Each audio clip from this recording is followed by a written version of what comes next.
آپ لوگ گناہ کریں گے، آپ سے غلطیاں ہوں گی، لیکن ان پہ ندامت کا اظہار کریں۔ اللہ رب العزت کی ذات کو شرمندہ ہونے والے لوگ بڑے ہی پسند ہیں۔ وہ کہتا ہے مجھے پتا ہے تم گناہ کرو گے، کل یا عبادی الذین اسرفوا علی انفسہم، تم لوگ بڑے ظلم کرو گے اپنی جانوں پہ، بڑے گناہ کرو گے، بڑی لمبی لمبی لسٹیں بناؤ گے، لیکن ایک بات یاد رکھنا، ایک ظلم نہ کرنا اپنی ذات پہ،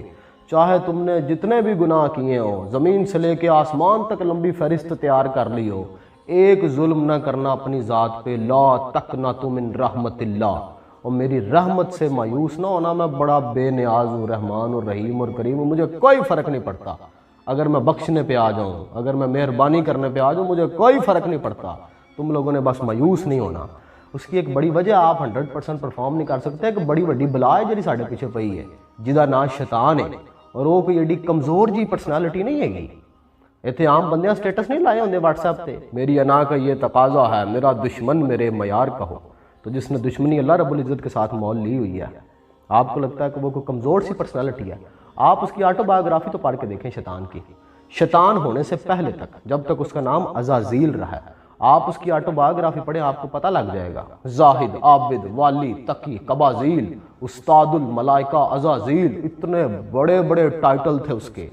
فرشتوں کا استاد رہا ہے، مقربین کا استاد رہا ہے، اگلا جنت کا خزانچی رہا ہے 40,000 سالوں تک۔ عبادت اور ریاضت میں اس نے جھنڈے گاڑ دیے تھے، آسمانی مخلوق کے لیے وہ ایک قابل رشک پرسنالٹی رہا ہے، بڑی ایکسیس تھی اس کی کائنات میں، کائنات کی انفارمیشن پہ اس کی بڑی ایکسیس تھی، اور بڑا ایک خوبصورت ریلیشن رہا اس کا اللہ رب العزت کی ذات کے ساتھ۔ وہ تو پھر انہیں مت بج گئی، وہ لئیس ہوا، ابلیس ہوا، لعین ہوا، شیطان ہوا، سارا کچھ اس کے ساتھ ہو گیا۔ اللہ رب العزت کی ذات کے سامنے اس نے چیلنج کر دیا، اس نے کہا میں نہیں مانتا آپ کے اس فیصلے کو، تکبر کیا، کہتا میں نہیں مانتا۔ قربان جاؤں اللہ رب العزت کی ذات پہ کتنی اعلیٰ ظرف ہے، اس گستاخی کے اوپر بھی اسے فوراً سزا نہیں دی، چاہتے تو صفحہ ہستی سے اس کا نام و نشان مٹا کے رکھ دیتے، مہلت دے دی، کہا جا اپنی آئیڈیالوجی پہ لوگوں کو قائل کر سکتا ہے تو قائل کر لے۔ اس نے کہا اے میرے رب مجھے ایکسیس دے، کہا کیسی ایکسیس چاہیے، کہا قیامت تک کی زندگی، کہا دے دی، کہا میری اولاد کثرت سے ہو، کہا دے دی، کہا میں جس کی شکل میں چاہوں آ سکوں، کہا دے دی، تھوڑی سی ایکسیپشن اس کے اندر رکھی، پھر کہا مجھے فلاں ایکسیس چاہیے، فلاں ایکسیس چاہیے، اللہ نے کہا ایکسیس دے دی۔ جب اس نے کہا نا ٹھیک ہے، اللہ نے کہا چل تھوڑی سی بونس میں تجھے اور ایکسیس بھی دیتا ہوں، یہ تجھے نظر آئیں گے، تو انہیں نظر نہیں آ سکے گا،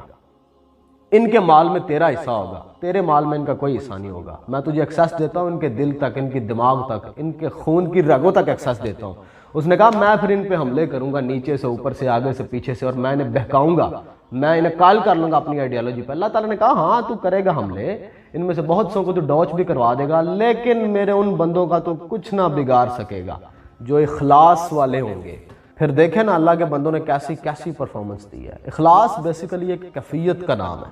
جب وہ کیفیت طاری ہوتی ہے تو بندہ مضبوط ہو جاتا ہے۔ اللہ کے نیک بندے تو ہر وقت اسی کیفیت میں ہوتے ہیں، اسی مارے بندے ہیں، کمزور لوگ ہیں، گنہگار ہیں، ساڑھے تے بھی وہ کیفیت طاری ہوتی ہے، لیکن کدی کدی 1 منٹ واسطے، 2 منٹ واسطے جدو کیفیت طاری ہوئے نا،